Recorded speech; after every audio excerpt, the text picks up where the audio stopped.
Hello everyone, good morning. सकाळु सकाळु चढ़ई मानू खाइबा को दे देखे तो लाया एठी ब्रेकफास्ट रे खाउची केक। ये ता भीतर जाई मार्केट रो नै आस्तिले फिश। मु ताको भल्ल भाबरे क्लीन करि सारिबा परे मैरिनेट करी के फ्राई कर देली।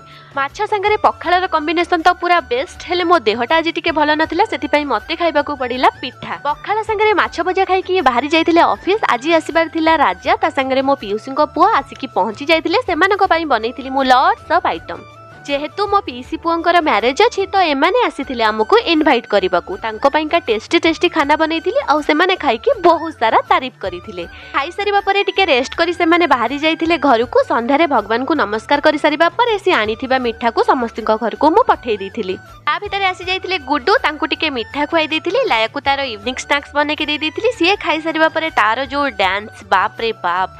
आयर डांस देखि सारिबा परे मु चलली डिनर बनाया पई। डिनर आज थिला रुटी सहित चिकन कषा। आज वीडियो ए पर्यंत रहिली। बाय बाय, जय जगन्नाथ।